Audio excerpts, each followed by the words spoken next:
제1강입니다. 민법 서설 말씀드리겠습니다.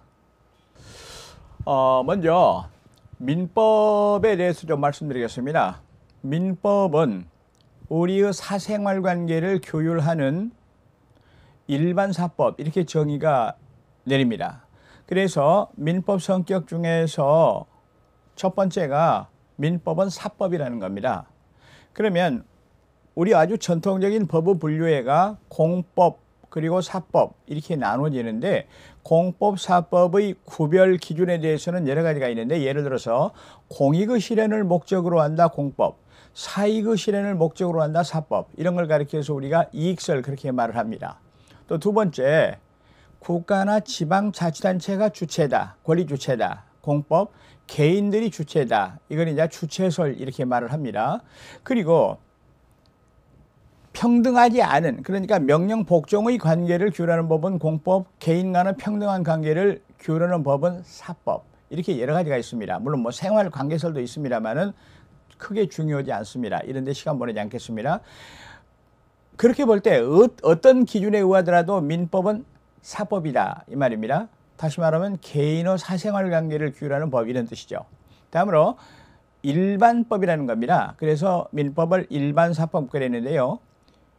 법 중에서 장소나 사람이나 시간에 관계없이 모든 사람에게 이렇게 적용되는 법을 일반법, 특별한 사항, 특별한 사람에 대해서만 적용되는 법을 특별법, 그렇게 말할 때 민법은 일반법입니다. 물론 민법에 대한 특별법, 대표적인 건 상법이 되겠죠. 다음으로 또 민법을 우리가 실체법이라 합니다. 실체법. 여러분, 여기서 실체법 반대말 절차법 이랬는데요. 실체란 말이 어렵기는 하는데 뭐 실체가 있다 없다 그러지 않습니까? 권리의 실체를 적은다. 즉 권리가 있냐 없냐, 내용이 뭐냐, 이걸 적는 법이 실체법이고, 절차법은 권리가 실행되지 않았을 때 그걸 실행하는 과정을 규정하는 법을 절차법이라 그렇게 말합니다. 민법은 두말할 것 없이 실체법, 두말할 것 없이도 민법에 대한 절차법으로서는 민사소송법, 또 소액사건 심판법, 민사집행법, 또 부동산 등기법 등등이 있습니다. 그런데 우리가 흔히 민법을 우리가 두 가지로 정의를 합니다. 우선 먼저 실질적 민법, 이런 말이 있습니다. 실질적 민법이란 말은 그 존재 형식을 따지지 않고 실질적으로 우리 민사관계에 관한 일반법, 이런 뜻입니다. 존재 형식 따지지 않고 말이죠. 그러니까 다양한 것이 그 내 속에 들어있을 수 있는 거죠. 다음으로 우리가 민법을 정의 내릴 때 형식적 민법과 실질적 민법, 이렇게 나눌 수가 있습니다. 실질적 민법은 아까 보았듯이 우리 사생활 관계를 규율하는 일반 사법을 말합니다. 형식이 어찌됐든 간에. 그런데 형식적 민법은 민, 법, 전을 말합니다. 우리나라에는 거대한 형식적 민법전이 있습니다. 조문수만 1000조가 넘습니다. 1958년에 제정되고 60년 1월 1일부터 시행되기 시작했습니다. 법률제 471호로 나온 겁니다. 이거를 형식적 민법이라 그럽니다. 그러면 형식적 민법 속에는 실질적 민법이 많이 들어있기는 하지만 완전히 일치되는 건 아닙니다. 예를 들어서 우리가 법인 공부하다 보면은 이사나 감사의 처벌 규정이 민법에 들어있는데, 처벌 규정은 사실은 공법 규정입니다. 형사법, 행정법 등의 규정입니다. 그러니까 일치하지 않는다는 얘기죠.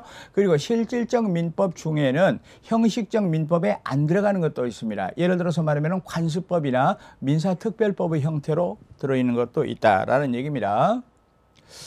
다음으로 민법의 법원에 대해서 보시겠습니다. 이 부분은 크게 시험에 나오지는 않는데 나온다면 이 민법의 법원에서 나오는 겁니다. 여러분, 여기서 민법의 법원이라 할 때는 법의 연원, 법의 존재 형식, 영어로는 sources of law라는 겁니다. 법의 연원, 존재 형식, 이런 뜻이죠. 그런데 법의 존재 형식은 크게 두 가지가 있어요. 성문법, 하나가 불문법이라겠습니다. 그런데 성문법이 아주 중요한 역할을 하는 나라를 우리가 성문법주의라고 말하는데, 독일, 프랑스라고 말합니다. 이걸 대륙법주의라고도 말합니다. 불문법이 중요한 역할을 하는 게 영국, 미국이기 때문에 이거를 영미법주의라고도 말합니다. 그런데 민법은 성문법주의를 원칙으로 한다라는 얘기입니다. 그럼 우리가 이제 민법으로 들어가 가지고 민법의 법원을 크게 놓으면은 성문 법원하고 불문법원으로 나눌 때 먼저 성문법원을 먼저 보시겠습니다. 성문민법 중에서 맨 먼저 제일 중요한 것이 법률이 되겠죠. 그런데 법률 중에서도 제일 중요한 것이 민법. 여기서 말하는 민법이 471조 1호 법률 제471호를 말합니다. 민법전을 말합니다. 이게 이제 제일 중요한 것이고 우리가 공부하는 건 주로 이걸 공부하는 거죠. 그리고 민사에 관한 특별법으로서 예컨대 신탁법, 외국인 토지법 등등도 있는데 그중에서 우리 민사관계에 관한 거 이런 거 법원이 됩니다. 그리고 절차법, 예를 들어서 말하면은 민사집행법이나 민사소송법이 여기에 들어갑니다. 민사소송법 한번 써보겠습니다. 민사소송법. 이렇게 두 번 나와 있기 때문에 이거를 지운 겁니다. 다음으로 더 나가서 여기서 조약과 국제법규가 있는데요. 사실은 조약과 국제법규는 국가와 국가 간의 권리 의무가 규정되어 있는 겁니다. 다시 말하면 사법 관계가 아닙니다. 개인 간의 관계가 아닙니다. 그러나 예외적으로 조약이나 국제법에도 개인 간의 법률 관계에 관한 규정이 있을 때가 있습니다. 그 부분을 우리는 민법의 법원이라고 이렇게 얘기를 하는 겁니다. 다음으로다가 지금 민법 얘기하는 겁니다. 명령, 행정부 명령을 말합니다. 대통령령, 총리령, 부령 이런 걸 말합니다. 그리고 대법원 규칙이 있습니다. 예를 들어서 부동산 등기 규칙 이런 겁니다. 그리고 조례가 있습니다. 조례는 지방자치단체가 입법권을 통해 가지고 만든 지방자치 그 구역 내에서 효력을 가지는 겁니다. 이것도 그 속에도 개인의 권리 의무가 포함되어 있다면 그것도 우리는 성문민법에 포함시킨다라는 겁니다. 여기까지가 성문민법이 되겠습니다. 다음으로 이제 불문민법이라는 게 있습니다. 불문민법. 불문민법의 제일 중요한 것이 이제 관습법이라겠습니다. 실제로 우리가 관습법은 그걸 우리가 알고 있어야 되는데요. 관습법이라는 것은 오랫동안 시민사회에서 계속 반복된 관습이 소위 말하는 법적 확신의 지지를 받았다. 법적 확신의 지지를 받았다. 이 부분 확실하게 두세요. 이 부분은 시험에 자주 나옵니다. 그래서 관습 플러스 이 법적 확신 이렇게 돼 있다는 얘기입니다. 따라서 성립 요건으로서는 첫째가 사회적 가능이 존재해야 된다. 그런데 주의할 거는 선량한 풍속 기타 사회 질서에 위반되지 않아야 된다. 더 구체적으로 말하면은 헌법이 최고 규범입니다. 헌법 그리고 그 하위법인 법질서 전체에 반하지 않을 것 이게 아주 중요한 겁니다. 그리고 시험에도 나왔습니다. 그리고 사회 일반은 법적 확신을 취득해야 된다라는 얘기가 되겠습니다. 자, 여기서 이 관습법하고 관련된 대법원의 판례를 좀 소개해 보겠습니다. 옛날에는요, 종중, 문중 구성원이 20세 이상의 성년 남자, 동성 동본의 성년 남자 이렇게 돼 있었어요. 그런데 그게 이제 조선시대부터의 관습법이라고 말할 수가 있습니다. 그런데 이제 헌법에는 뭐라고 되어 있냐면은 남녀 평등이 명확하게 구분되어 있습니다. 명확하게 규정되어 있습니다. 평등 원칙으로 되어 있습니다. 그러면 여자를 종중문중 구성원에서 제외시키는 것이 평등의 원칙에 위반되지 않느냐, 즉 헌법에 모순되지 않느냐 해가지고 소송이 일어났던 겁니다. 더 구체적으로 말하면은 어떤 문중 땅이 아파트가 개발되면서 수용이 돼버렸어요. 보상금이 나왔어요. 그랬는데 성년 남자들만 구성원이라 그래가지고 그들에게만 분배하는 것이 과연 헌법에 맞느냐 여기에 대해서 일대 논쟁이 있었습니다. 그런데 결론부터 말하면은 관습법도 최고법인 헌법에 위반되면은 무효다. 효력을 유지할 수가 없다. 다시 말하면은 관습법도 사회 전체의 법질서, 선량한 풍속이나 사회 질서에 위반되면은 효력을 유지할 수 없다라는 게 대법원 판례의 결론입니다. 그리고 더 나가서 관습법이라 하더라도 사람들의 법 감정이 달라졌다면 옛날에는 타당할는지 모르지만은 현재의 법 감정에 안 맞다면 그거는 효력을 유지할 수 없다. 한번 보시겠습니다. 첫 번째 겁니다. 관습법도 전체의 법질서에 반하지 않는 정당성과 합리성을 가져야 된다. 따라서 종중문중의 구성원, 남성으로만 구성되는 것은 정당성과 합리성을 가질 수 없다는 결론이 나왔습니다. 둘째, 사회 구성원들의 법적 구속력이 확신이 소멸됐다면, 다시 말하면 조선시대에는 남녀차별이 당연했지만은 지금은 그럴 수가 없었다, 이 말입니다. 이런 문장은 판례를 인용한 문장인데 알아둘 만합니다. 법의 기본 이념이나 사회 질서의 변화로 법 질서에 부합하지 않게 된 때, 그때는 효력을 유지할 수 없다. 참고로 말했습니다. 이 판례의 내용이, 판결의 내용이 종중 구성원의 자격을 남자로 제한하는 거, 이렇게 무효이고 시대가 변했기 때문에 더 이상 유지될 수가 없다, 그 말입니다. 그러면은 관습법의 성립 시기는 어떻게 되는가? 그런데 여기서 대개는 관습법은 먼저 법적 확신이 이루어지고 뒤에 판례가 추인을 합니다. 판례가 그 법적 확신에 따라서 재판을 합니다. 그러면 어느 시점이냐 했을 때 법적 확신 취득 시점이야, 판결이 있었던 시점이냐 할 때 확실하게 두시기 바라겠습니다. 법적 확신 취득 시, 물론 판결로 나중에 추인하고 확인하더라도 법적 확신의 취득 시, 그때가 관습법 취득 시기가 된다, 이 말입니다. 다음으로 여기서 효력에 대해서 좀 보시겠습니다. 그러면 우리는 법률, 성문법하고 관습법의 관계를 어떻게 볼 거냐? 결론적으로 말하면은 보충적 효력을 인정합니다. 이 말이 무슨 말이냐면은 법률을 먼저 적용하고 법률의 규정이 없는 부분에 대해서는 관습법을 적용한다.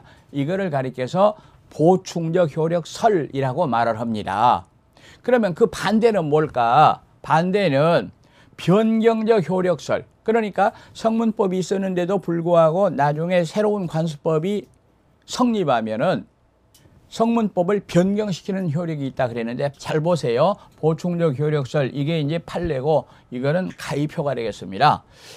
그 내용이 어떤 건가 알아봤더니, 주상은 장자가 된다는 가정의례 준칙, 그러니까 가정의례 준칙은 성문법이고 나머지 관습법은 가정의례 준칙하고 만약에 위배된다면 그거는 효력을 가질 수 없다라는 걸 유념하시기 바라겠습니다. 다음으로 판례법이라는 게 있어요. 판례법은 영미법에서 아주 주되는 법원이 되고 있습니다. 그렇다면 판례가 과연 법원인가?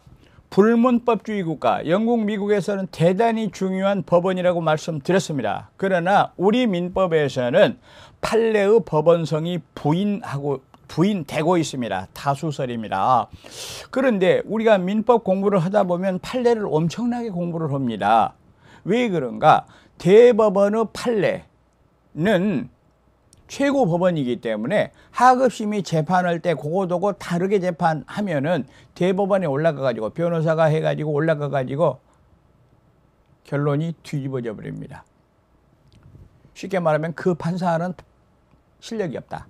다시 말하면 판사로서 재임용될 수 없다. 이렇기 때문에 판결례 중에서 특별히 대법원의 판결례는 대단히 중요합니다. 그걸 가리켜서 우리는 사실상의 구속력이라고 말하는데, 법원은 아니다. 그러나 사실상의 구속력, 답을 쓸 때는 법원 아니다. 그렇게 쓰는 겁니다. 다음에 조리에 대해서 보시겠습니다. 조리는 우리가 사리를 판단할 때 가장 합당하다고 인용되는 결론을 조리라고 할 수 있는데요. 아주 추상적입니다. 그렇더라도 정의 내려보면 사물의 본성, 자연의 이치, 경험적 경험칙, 사회 통념, 신의 성실의 원칙, 이렇게 얘기를 합니다. 그러면 조리는 법원인가? 여러분, 여기서 조리는 부정설에도 불구하고 판례가 조리를 법원으로 인정을 합니다. 그러면 여기서 제가 민법 1조를 말로 한번 해보겠습니다. 민법 1조가 이렇게 나와 있네요. 민사에 관하여 법률이 없으면 관습법에 의하고 관습법이 없으면 조리에 의한다. 세 가지가 나와 있어요. 법률, 관습법, 조리. 그러면 여기서 조리는 제일 나중에 법률도 없어, 판례법도 없어.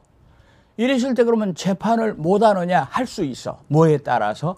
조리에 따라서 한다 했을 때 우리가 조리를 법원으로 본다면은 최후에 적용되는 법원 이렇게 우리는 이해하시면 되겠습니다. 다음으로 민법의 연혁 그리고 구성에 대해서 좀 보시겠습니다. 먼저 민법의 제정을 보게 되면은요. 우리가 1945년에 이제 해방되고 48년에 정부가 수립됐어요. 그랬는데 시간이 너무 부족해 가지고 민법을 미처 제정하지를 못해 가지고 일본 민법을 갖다가 재판하는 데 썼어요. 이걸 가리켜서 의용민법이라 그렇게 얘기합니다. 그래서 일본 민법이 의용됐다 이렇게 말합니다. 그랬는데 법률 제471호로서 민법이 제정됐는데 제정된 해는 58년 그리고 시행이 시작된 것은 60년입니다. 그런데 여기서 우리가 민법을 만들 때 주로 가지고 온 것은 독일하고 프랑스 민법의 원칙을 갖다가 제정을 했습니다. 다시 말하면 압도적으로 대륙법의 영향을 많이 받았다. 이렇게 우리는 보는 겁니다.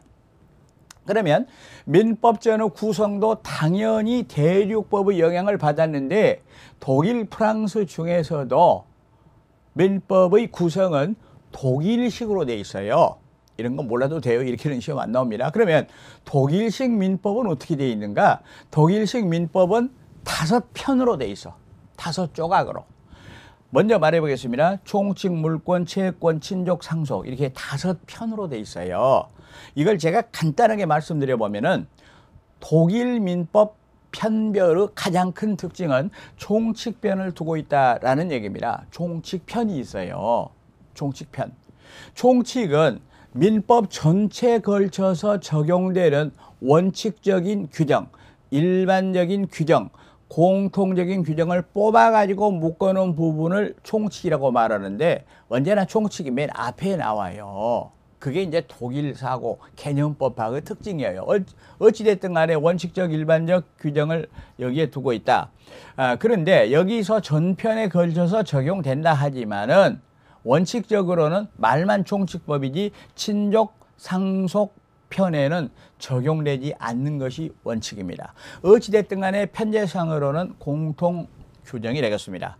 다음으로 이제 재산법이라 하는 게 있는데요. 재산법이 이렇게 이제 둘로 나눠져요. 재산법이 둘로 나눠지는데 하나가 물권, 이것도 하나가 채권에 관한 규정들입니다. 물권에서는 물권의 취득, 물권의 소유, 이용이 이제 용익 물권이라는 겁니다. 그리고 담보에 관한 이런 규정들을 묶어서 우리가 물권편이라고 말합니다. 그런데 대하여 채권편은 채권의 원칙 규정 총론하고 계약 사무관리 부당이득 불법행위인데 여기서 계약 사무관리 부당이득 불법행위 이 네 가지는 채권 발생의 원인이 되겠습니다. 어찌됐든 간에 물권은 모든 사람에 대해서 주장하는 권리, 소위 말하는 절대권으로 돼 있고 채권은 당사자 간에만, 채권자와 채무자 사이에서만 효력과 강제력을 가지는 이런 규정으로 되어 있습니다. 어찌됐든 간에 물권, 채권을 합쳐서 재산법편 이렇게 얘기를 합니다. 그리고 이제 가족 생활 관계라든지 사람이 죽으면 그 권리 관계가 어떻게 되느냐를 따지는 것이 이제 하나가 친족편, 상속편인데 이 두 가지를 합쳐서 가족법 이렇게도 말하고 신분법 그렇게도 말합니다. 옛날에는 그걸 신분법이라고도 했는데 그건 좀 어울리지 않지 않느냐. 근대 시민사회가 무슨 신분이 있느냐. 귀족이 어디 있고 평민이 어디 있느냐 어울리지 않는다 그래서 가족법 그렇게 쓰는 사람도 있는데 친족 상속편은 원칙적으로 우리 주택관리사 시험에 포함되지 않는다는 것도 유념하시기 바라겠습니다. 그러면 이와 같은 거대한 민법전을 가지고 있는 우리나라 민법을 앞으로 우리가 공부를 하는데 기본 원리가 어떻게 되어 있느냐에 있어서 먼저 시민법 이 민법이 최초로 나타난 것은 근대 민법이 나타난 것은 근대 사회입니다. 그래서 근대 민법의 기본 원리를 보건대는 근대 민법의 발생 배경은 근대 시민혁명 이후 시민사회가 구성됩니다. 따라서 민법이라는 건 원칙적으로 시민법을 줄여서 민법이라고 하는 거예요. 이래서 봉건제도가 무너지고 시민사회가 형성되면서 채택된 것이 근대 민법의 기본 원리다. 이렇게 얘기를 하는데 근대 민법을 우리가 세 가지로 3대 원리로 줄여서 얘기하기도 합니다. 첫째가 소유권 절대의 원칙, 동의어, 재산권 존중이라고도 하지요. 또 하나가 사적 자치, 계약 자유 원칙이라고도 합니다. 그리고 자기 책임, 과실 책임의 원칙, 그렇게도 얘기를 합니다. 자, 그런데 시민사회가 성숙하면서 자본주의가 발달하면서 현대사회로 들어오면서 사회가 크게 변화돼 버렸습니다. 여러분, 근대 시민사회의 가장 큰 장점은 자본주의가 엄청나게 발달돼 가지고 우리 경제생활이 풍요로워졌다는 얘기입니다. 그런데 여기서 자본주의가 풍요로운 단계를 넘어서니까 그 폐해가 나타나기 시작했다. 그리고 기본 원리가 왜곡되게 됐다라는 얘기입니다. 예를 들어서 노사 간의 갈등, 빈부의 격차, 지역 격차 등등 많은 폐해가 생겨났어요. 그래서 안 되겠다. 현대 시민사회에서는 근대 민법의 3대 기본 원리, 그거를 고지곧대로 유지하다가는 불공정 불합리가 생기겠다. 그래가지고 이제 20세기 이후 민법에서는 새로운 원리가 등장했는데, 그러면 근대 민법의 전제는 자유평등이라 한다면 현대 민법의 전제는 그보다 더 큰 원리인 공공복리라고 말할 수 있습니다. 따라서 근대 시민법을, 특히 3대 지도 원리를, 기본 원리를 공공복리로 제한하는 이런 원칙이 등장하게 됐다는 얘기입니다. 더 구체적으로 말하면 사회 질서가 시민사회에 들어오게 됐다. 이제 앞으로 공부합니다만은 103조라는 게 있어요. 그래가지고 아무리 계약 자유, 사적 자치가 되지만은 그 계약의 내용이 사회 질서에 위반될 때는 계약으로서 효력을 갖지 못한다. 그리고 신의 성실의 원칙입니다. 신의에조차 성실하게 권리행사 의무 이행을 해야 된다는 얘기입니다. 그리고 거래 안전이죠. 권리남용 금지, 이런 내용들입니다. 그리고 또 하나 더 말한다면 신뢰 보호의 원칙이 있습니다. 다시 말하면은 법적 결과 외관을 신뢰한 사람, 그 사람은 보호된다, 그 말입니다. 예를 들어서 말하면은 제한 능력자의 상대방 보호. 지금 바로 새로운 용어가 시작되는데요. 옛날에는 제한 능력자를 무능력자라 그랬어요. 예를 들어서 미성년자가 한 법률행위는 취소해버릴 수 있습니다. 미성년자가 법률행위를 하고 취소해버리면 그 상대방은 아주 곤란에 처합니다. 예를 들어서 미성년자한테 땅을 샀는데 거기다 집을 지으려고 그러는데 그 미성년자가 취소하면 낭패입니다. 그래서 그 상대방을 보호한다, 그 말입니다. 그리고 무권 대리인은 상대방을 보호합니다. 예를 들어서 대리권도 없는 사람이 대리행위를 했는데 대리행위가 효력이 있다, 대리행위다, 진짜 대리인이다, 이렇게 믿고 했다면 상대방이 낭패를 보는데 그것도 보호한다. 그리고 물권, 특히 물권에서 공시와 공신의 원칙이 있습니다. 그리고 시효제도라는 게 있습니다. 예를 들어서 소멸시효와 취득시효입니다. 이런 것들은 공공복리에 의해서 기본 원리가 제한되는 겁니다. 그러면 우리 민법의 기본 원리는 어떻게 될까? 앞서 말씀드렸습니다만은 자유평등의 이념, 다시 말하면 근대 민법의 지도 원리 플러스 여기 공공복리, 20세기 지도 원리를 플러스 시킨 것이다 라는 얘기입니다. 그리고 여기서 3대 기본 원리의 수용 제한에 대해서 보면은 3대 기본 원리의 수용에 대해서 보면은 공공복리로 수정을 했다. 이 원리가 이제 수정됐는데 구체적으로 보면은 거래 상대방의 보호 같은 것이 거기에 해당이 되고 있습니다. 다음으로 계속해서 민법의 해석에 대해서 보시겠습니다. 먼저 민법의 해석은 법 적용의 전제로서 대단히 필요하다, 이 말입니다. 이랬을 때 법의 해석은 법규가 가지는 의미 내용을 명확히 밝히는 건데요. 그건 법 적용의 전제가 된다 그랬는데 법 적용은 3단계로 진행이 됩니다. 3단계라는 것은 법 규정, 이거를 대전제로 하고 그 다음에 구체적인 사건, 이게 소전제로 하고 다음으로 결론을 내리는 이 과정을 가리켜서 3단 논법이라고 말하는데, 이 법 규정의 의미를 명확하게 하는 것을, 그것을 우리는 법의 해석이라 그렇게 말합니다. 그리고 법 해석의 기본 원칙 보겠습니다. 여기서 먼저 민법 해석의 방법은 첫째가 물리 해석입니다. 여기서 물은 그럴 문자입니다. 민법은 법조문으로 되어 있는데 문자가 가지는 의미로 해석한다 이 말입니다. 두 번째가 목적론적 해석이 있습니다. 다시 말하면 법 규정이 적용되는 그리고 제정된 목적을 참작해서 해석을 한다는 겁니다. 그리고 논리적 해설이 있습니다. 법질서 전체의 체계와 관련해서 입법 정신, 법 적용 후 효과 이런 거를 검토해서 적용하는 것을 논리 해석 이렇게 얘기를 합니다. 그런데 여기에 교재에 없는 내용을 잠깐 소개하겠습니다. 그런데 법 해석상의 전문 용어 그랬는데 이렇게 준용이라 이런 말이 자주 나옵니다. 여기서 준용이란 말은 두 번 규정을 피하기 위해서 입법 기술로서 적용되는 겁니다. 예를 들어서 이사의 대표권이라는 게 있는데 대표권의 방식이라든지 대표권의 제한이라든지 이런 것 등등 이거는 대리에 관한 규정을 준용한다 이렇게 되어 있는데 대리에 아주 자세한 규정이 나와 있어요. 그런데 대표에다가 그거를 다시 규정하는 게 싫으니까 대리에 관한 규정 이거를 대표에도 그대로 갖다 쓴다. 그래서 준용은 입법 기술에 관한 겁니다. 다음으로 선의, 악의 이런 말이 나올 텐데요. 앞으로 무조건하고 선의는 어떤 사항을 법률행위를 할 때 몰랐다는 뜻이고 악의는 알았다는 뜻입니다. 우선 그렇게 간단하게 말씀드립니다. 다음으로 추정과 간주가 있는데요. 여기서 추정은 주로 재판할 때 증명이 곤란한 사실이 있습니다. 판사가 확신이 안 설 때 이랬을 때는 추정을 합니다. 추정.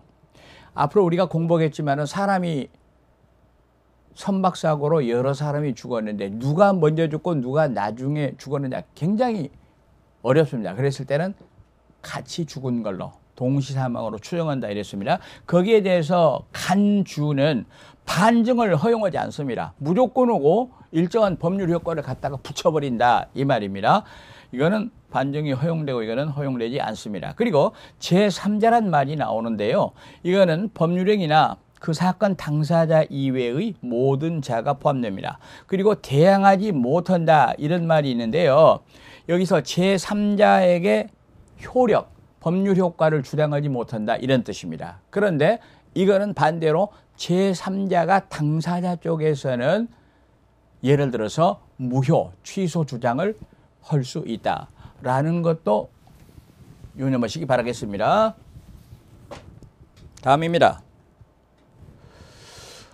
그리고 법을 해석하는 데 있어서 그 이념은 구체적 타당성과 법적 안정성이라 하는 게 있습니다. 여기서 구체적 타당성은 법을 해석했을 때는 억울한 사람이 나서는 안 된다 하는 게 구체적 타당성입니다. 그리고 법적 안정성은 사건에 따라서 그 결론이 구구해져서는 안 됩니다. 이 두 가지는 사실 서로 상반됩니다. 이랬을 때는 법적 안정성을 우선하는 해석을 해야 된다는 얘기입니다. 그리고 법을 해석함에 있어서는 최고법인 헌법에 합치되도록 해석해야 된다라는 얘기입니다. 다음으로 민법 해석의 기술에 대해서 몇 가지 잠깐 보시겠습니다. 두 가지로 묶어서 확장 해석하고 축소 해석이 있습니다. 예를 들어서 확장 해석은 법 조문을 보통의 의미보다 더 확장해서 해석한다라는 얘기입니다. 예를 들어서 말하면 생명침해, 여기서 사망을 했다, 교통사고를 당했다고 말입니다. 죽었어요. 이랬을 때 그 배우자가 손해배상 청구를 할 때 이 배우자애가 사실혼 배우자, 혼인신고 안 한 사람도 포함한다. 이렇게 해석하는 걸 확장 해석이라고 말합니다. 그런데 여기서 축소 해석은 제3자, 여기서 제3자는 아까 당사자 외의 모든 자 그랬는데 더 축소해서 채권 양도에 있어서 이익을 주장하는 자로 축소해서 해석한다 그 말입니다. 다음으로 반대 해석, 유추 해석이 있는데 반대 해석은 어떤 사항에만 규정이 있어. 그런데 그와 반대되는 사항에 대해서는 그걸 적용하지 않는다 그 말입니다. 잠깐 보시겠습니다. 민법 규정입니다. 시효이익은 미리 포기하지 못한다. 이랬는데 이 말을 바꾸면은 시효이익은 시효가 완료된 뒤에 시효가 완성된 뒤에 그때는 포기할 수 있다. 이렇게 해석하는 거를 반대 해석. 포기하지 못한다가 아니라 완성된 뒤에는 포기할 수 있다. 실제로 또 그렇게 해석을 합니다. 유추 해석은 유사한 다른 사항에 대하여도 동일한 규정을 적용한다 그 말입니다. 자꾸 어려운 말이 먼저 나오는데요. 제한능력자가 있었어요. 제한능력자가 옛날로 말하면 미성년자, 금치산자, 한정치산자입니다. 지금은 미성년자, 피성년 후견인, 피한정 후견인, 정신능력이 좀 떨어져 가지고 법률행위를 했을 때 취소할 수 있는 사람이 있거든요. 이 사람들 취소합니다. 취소가 가는 겁니다. 그런데 이와 같은 정신은 취소해가지고 이제 반환을 할 때는 예를 들어서 말하면은 현존익만 반환합니다. 반환 범위를 제한한다. 이 사람을 보호합니다. 그런데 이와 같은 제한 능력자를 보호하는 규정은 그보다도 정신 능력이 더 떨어지는 의사 무능증자에 대해서도 유추 적용한다. 따라서 이 유추 적용은 어디까지나 해석의 문제고 아까 말한 준용과는 다르다. 준용은 입법의 문제라 이렇게 제가 말씀드렸습니다. 다음입니다. 민법의 효력에 대해서 좀 보시겠습니다. 여기서 효력이라 하지만은 효력이 미치는 범위를 말합니다. 대인적 효력이 있죠. 어느 범위의 사람에게까지 미치냐. 시간적 효력이 있죠. 그리고 장소적 효력이 있죠. 대인적 효력은 두 가지가 있는데 속지주의하고 속인주의가 있습니다. 다시 말하면 대한민국 국내에서 벌어진 사건은 모두 우리 민법을 적용한다는 게 속지주의고, 대한민국 시민이면은 국민이면은 무조건 오고 미국에서 살더라도 우리 민법을 적용한다 이 말입니다. 근데 이 두 가지가 주요 원칙이 되겠는데요. 요거는 서로 충돌할 수가 있습니다. 예를 들어서 말하면은 미국은 속지주의, 한국은 속인주의 이렇게 돼 있어요. 이랬을 때 충돌이 된단 말은 미국, 한국 민법 두 개가 다 적용될 때도 있고 두 개가 다 적용 안 될 때도 있어요. 이와 같은 모순을 해결하는 법에 국제사법이라는 게 있습니다. 둘째, 시간적 효력이 있는데요.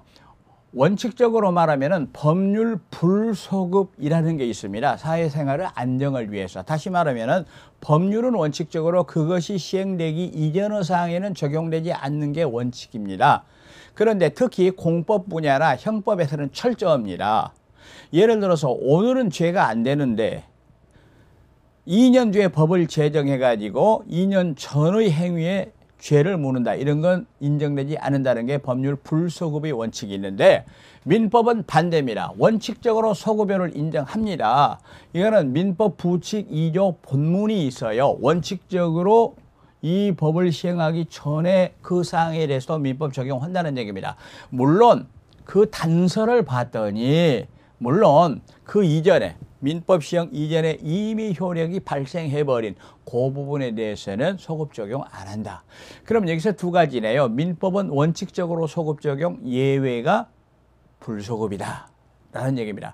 다음으로 장소적 효력은 민법이 효력이 미치는 장소는 대한민국 전체 영토입니다. 영육, 영해, 영공 다 포함됩니다. 근데 여러분 치외법권 또는 외교특권이라 하는 게 있어요. 한국에 와서 외교 활동을 하는 외국 대사관, 대사들, 예를 들어서 미국 대사에 대해서는 한국법 적용 안 한다. 이런 말 들어보셨을 겁니다. 근데 그건 어디까지나 뭐 경찰권이라든지 과세권은 문제고 민법은 그런 외교특권 없습니다. 예를 들어서 미국 외교관이 한국에 들어가지고서 뭐 돈을 빌렸다. 예를 들면 한국 민법에 따라서 그 사건이 해결되고 한국 민사소송법 적용될 수 있습니다.